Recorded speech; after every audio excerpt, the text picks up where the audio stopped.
em torno de uma letra, tá? A negativa da consubstancialidade com o Pai e a afirmação de que entre as pessoas da Trindade, especificamente o Filho e o Pai, havia uma subordinação.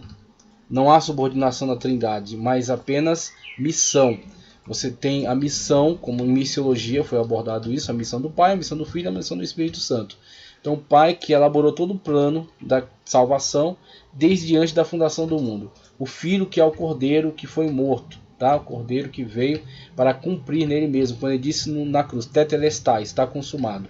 E o Espírito Santo que é exatamente aquele que dá continuidade, é o Paráclito, é aquele que, quando Jesus disse, não os deixarei só, não os deixarei órfão, enviarei outro Consolador, o Paráclito, o Espírito Santo, que estará convosco.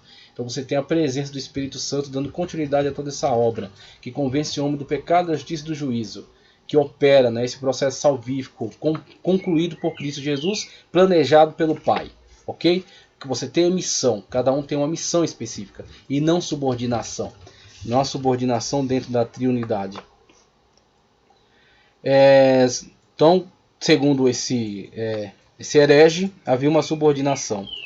Ario compreendia que só existia um único Deus, o Pai, sendo este totalmente um mistério. Então, o que Ario chamava o Pai, os testemunhos de Jeová chamam Jeová, tá? Então, eles dizem que é Jeová. Jeová, que nem é um nome bíblico, é um nome inventado na Idade Média. Tá? É a fusão de Yahvé com Adonai. Tá? É as consoantes de Yahvé com os sinais diacríticos de Adonai. Então, faz a fusão e aí chegou-se a esta construção Jeová, Yehová, tá? Sendo este totalmente um mistério. O Deus oculto ou ainda o Deus desconhecido. O Filho seria a primícia de suas criações, a mais especial de todas elas. E assim, a seu modo de ver, a segunda pessoa da Trindade não representava o Pai, pois sendo oculto, nenhuma criatura teria condição de revelá-lo. Para os arianistas, o Filho de Deus encarnou em Jesus de Nazaré. Olha só os desdobramentos do erro, tá? Então você tem o Filho de Deus encarnou em Jesus de Nazaré. Já está dividindo as pessoas. Então você tem uma pessoa que estava lá, tá? E outra pessoa que só pode existir aqui. E aí você tem essa fusão, essa união dessas duas pessoas. Sendo que na verdade o Jesus é apenas um nome que é dado ao Verbo divino pré-encarnado, que aí no Antigo Testamento se manifestava como anjo do Senhor. E aqui ele vem no processo da kenosis, é concebido dentro do ventre de Maria, e ali ele dá o nome Jesus. Mas essa pessoa é a mesma, apenas encarnou, é o chamado natureza teantrópica. Ele é Deus e homem. Ele uniu essas duas naturezas numa mesma pessoa. Essa é a questão. Tá certo? Plenamente divino, plenamente humano, numa mesma pessoa. Jesus de Nazaré, demonstrando sua subordinação ao Pai em toda a sua vida terrena, o que reflete também a eternidade. Sobre a doutrina de Ario, o Novo Dicionário de Teologia nos traz uma abordagem bem esclarecedora. Veja, a doutrina de Ario partiu da singularidade absoluta e distintiva de Deus, um Deus unicamente não gerado, unicamente eterno, único sem começo, único verdadeiro, único detentor da imortalidade, único sábio, único bom e único soberano. Segundo Ario, esse Deus não poderia, muito provavelmente, comunicar sua essência a nenhum outro, pois isso removeria o grande abismo entre Criador e criatura, sendo, na verdade, uma reversão ao politeísmo. O ser supremo de Ario era Deus Pai, e não Deus triuno. Tá? Era Deus Pai, não Deus triuno. O Filho para ele era um ser criado pela vontade e poder do Pai. Consequentemente, o Filho não era sem começo. Ario abriu exceção nesse particular à asserção do bispo Alexandre de que, uma vez o Pai, sempre o Filho. Naturalmente, Ario estava determinado a tratar o Filho como criatura especial, no sentido de que o Pai o havia criado primeiro e pela função específica que lhe dera de tomar o seu encargo todo o restante da criação, ou seja, criou Jesus e que Jesus criou o resto de todas as demais coisas. Essa é a concepção de Ario. Na verdade, segundo ele, o Filho fora gerado exatamente porque a ordem criada não poderia suportar a mão imediata de Deus. Assim, o papel principal de Cristo para os arianistas era o de servo de Deus na obra da criação, em dimensão menor, na revelação. Temos aí então esta colocação, né? O escritor do Dicionário Ilustrado dos Intérpretes da Fé, Justo Gonzalez, corrobora a ideia sobre o arianismo não aceitar a divindade de Cristo. Aí ele vai trazer outros esclarecimentos maiores, mas isso já ficou bem claro aqui. Então a questão de Ario, que era um presbítero em Alexandria, que teve importantes debates com Alexandre, tá? Que era um bispo ali na cidade, sendo condenado já na época de Alexandre, e posteriormente, como a heresia não se deteve, continuou a sua propagação, conseguindo angariar importantes adeptos, tá? Então muita gente aderiu ao arianismo. Isso de tal modo estava agitando a cristandade da época que chamou a atenção do imperador Constantino, que estava em sua marcha de vitória, tá? Então ele alega ter visto aquele sinal. Então, e a voz que disse, né? Com esse sinal vencerás. E aí ele manda pintar uma cruz nos escudos dos soldados. Ele tem um combate com Maximino, se eu não me engano, Maxêncio na ponte Milvia, tá? E nesse combate, Maxêncio, a ponte cai e ele é submerso. Então Constantino entra vitorioso em Roma. Depois terá outros embates com Licínio. Tá? Primeiro terá um pacto, depois terá combates com Licínio. E futuramente ele consegue unificar novamente todo o território do Império Romano. Só que ele astutamente divide o Império Romano do Ocidente e do Oriente, uma vez que havia de fato uma grande extensão de terras. E ele parte transferindo a sede de Roma, onde ele não era muito bem visto, não era muito aceito. Então os senadores, né, a antiga aristocracia de Roma não tolerava. Então ele sai daquela encrenca e leva a sua sede para a antiga Bizâncio, tá? Fazendo dela agora Constantinopla. Então amplia a cidade, constrói muros, fortifica e constrói ali uma grande cidade, né, onde você tem agora a sede do Império Romano do Oriente. Constantino, naquela cidade, transfere para lá importantes instituições, inclusive a sede do cristianismo, né? Então o Constantino quer essa interação próxima com o cristianismo. E ele não é que ele oficializa o cristianismo como única religião, isso é um mito, tá? No Édito de Milão, ele torna o cristianismo uma religião lícita, essa é a questão. Então ele torna o cristianismo uma religião lícita, ele determina que os bens sejam devolvidos, que foram roubados da igreja sejam devolvidos, e que o cristianismo seja lícito dentro do Império Romano como outras religiões. Então essa é a grande vantagem. O cristianismo agora não pode ser perseguido, porque é uma das religiões lícitas.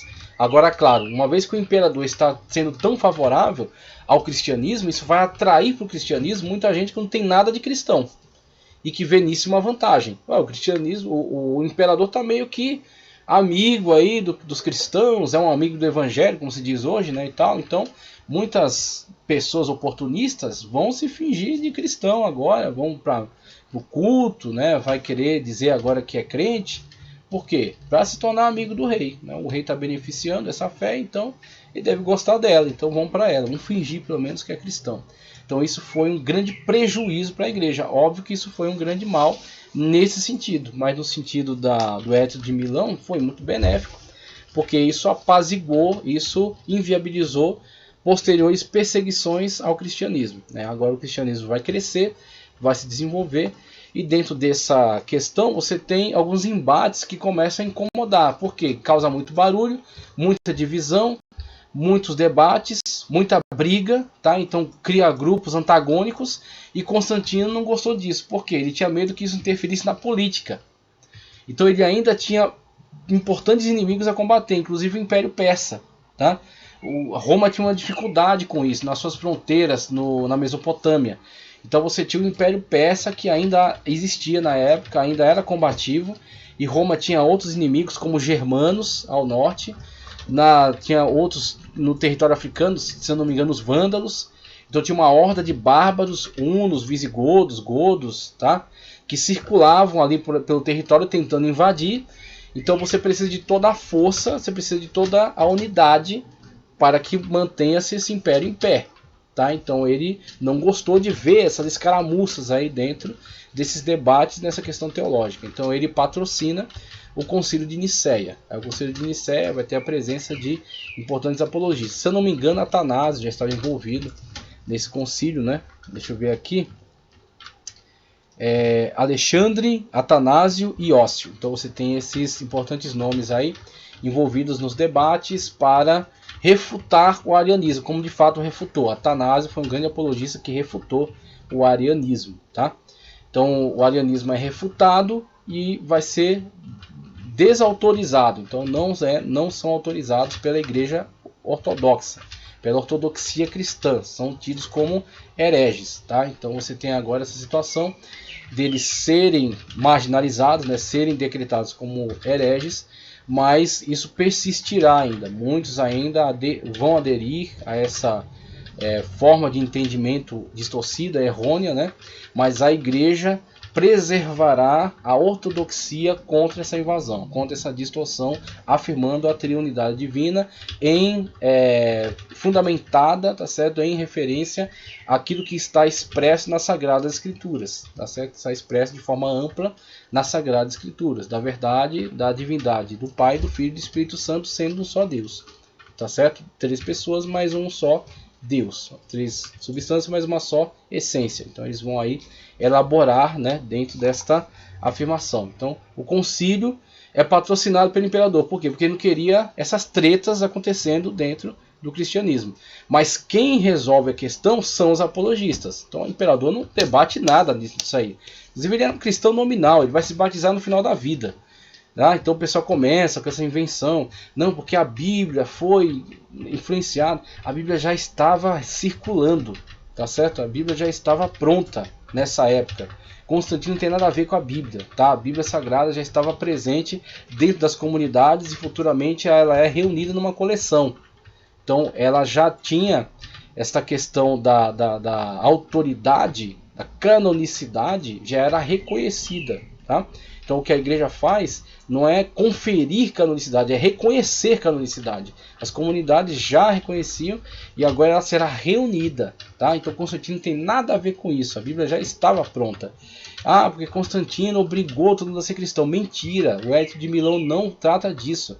Trata da legalização do cristianismo como fé, como outras fés que haviam.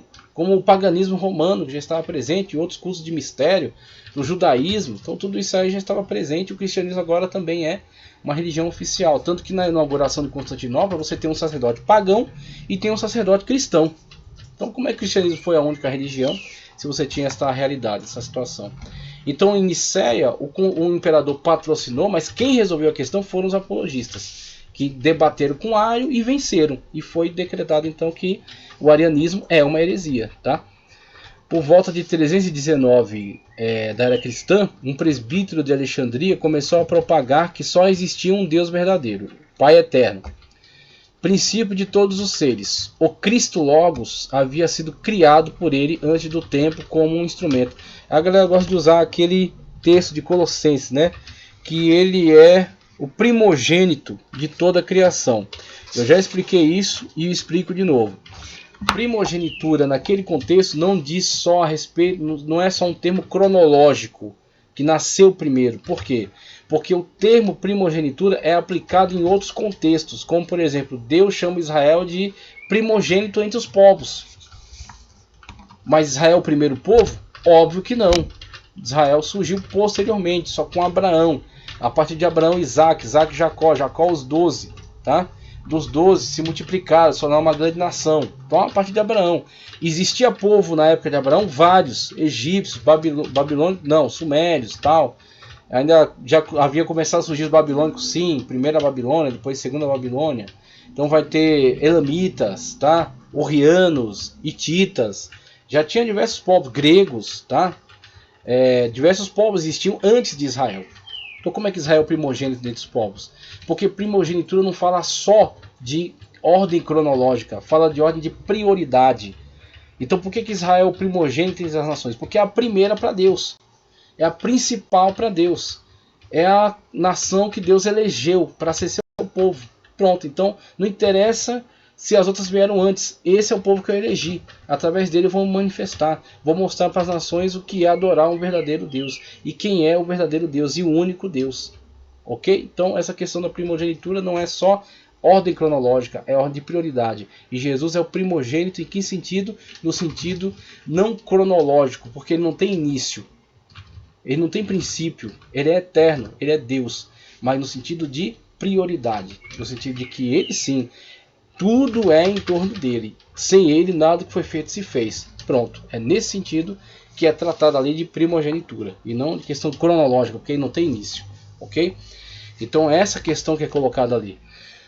O Cristo Logos havia sido criado por ele antes do tempo como instrumento para a criação. Pois a divindade transcendente não poderia entrar em contato com a matéria. A galera gosta disso aqui, né? Então, olha para esses negócios aqui e fica encantado. Só que aí, atenta contra a Sagrada Escritura. Ok, tudo foi criado através do verbo divino pré-encarnado. Só que isso não significa que ele também foi criado, porque ele não foi criado. Tá certo? Ele é eterno, ele é Deus. Essa terminologia que o chama de Filho de Deus diz respeito à sua manifestação. Então, ele se manifesta como Filho de Deus. Mas ele não é só, ele não está limitado a uma terminologia humana, que inclusive é uma aplicação antropomórfica, a partir da nossa forma de tentar entender Deus. É uma linguagem humana, mas ele é o Filho de Deus sim, mas isso o limita? Não. Por quê? Porque ele é Deus. Então o Pai é Deus, o Filho é Deus e o Espírito é Deus. Aí, questão de ser Filho de Deus, sim, é como ele se manifesta, como Filho de Deus. Ele manifesta Deus a nós, ele revela Deus a nós. Por quê? Porque ele encarnou. Então Deus está, como o Tiago diz, na luz inacessível. E Jesus encarnou e veio até nós. E Filipe pergunta, mostra-nos o Pai. E Jesus responde para Filipe, você está há tanto tempo comigo e me faz a pergunta dessa? Quem me vê, vê o Pai. Ok? Pronto, você entende ali que Jesus Cristo veio nos revelar o Pai, o próprio Pai. Transcendente, não poderia entrar em contato com a matéria. Já entra uma influência gnóstica aí. Por que não poderia entrar em contato com a matéria? Porque a matéria é inerentemente má, é isso que está me dizendo? Olha o gnosticismo aí, olha o veneno.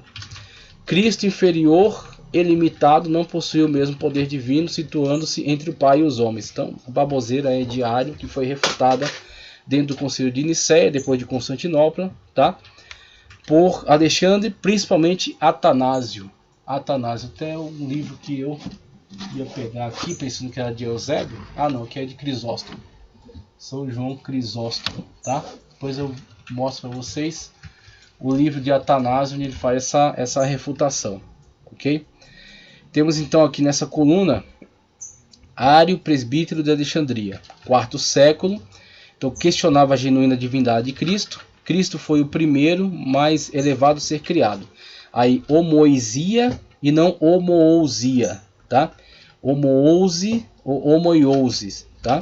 Cristo é homoousis, da mesma substância. Ele dizia não, é homoiousis, é de substância diferente. Concílio de Nicéia, foi onde a questão foi debatida. Somente um Cristo divino é digno de adoração, conforme de fato ele recebia adoração. Se ele não fosse Deus, ele estaria cometendo ali um sacrilégio e deveria ser condenado e morto. Essa posição tende ao politeísmo. Somente um Cristo divino pode salvar. Filipenses 2:6 e 1:8. Então ele é humano e divino. Então Alexandre, Atanásio e Ócio foram os que debateram contra esta heresia. Vamos passar adiante, já indo para a conclusão da nossa aula. Pelagianismo na página 40. Pelagianismo na página 40. Vamos lá para a página 40 falar acerca de pelagianismo, indo para as 2 horas de aula já, hein? Para edificação da sua vida. Peço para que você curta, compartilhe, tá certo? E inscreva-se no canal. Me ajuda aí para eu continuar te ajudando também com essas aulas, tá certo? Pelagianismo, página 40 diz: o pelagianismo surgiu como um conceito teológico considerado herético pela Igreja. Segundo o Novo Dicionário de Teologia, Pelágio era um leigo nascido britânico que ganhou aceitação em Roma em 400 como professor de ascetismo cristão. Assim, Pelágio é considerado comumente como fundador e fonte primária desta corrente teológica que gerou tantas controvérsias a partir do século V. Para Alistair McGrath,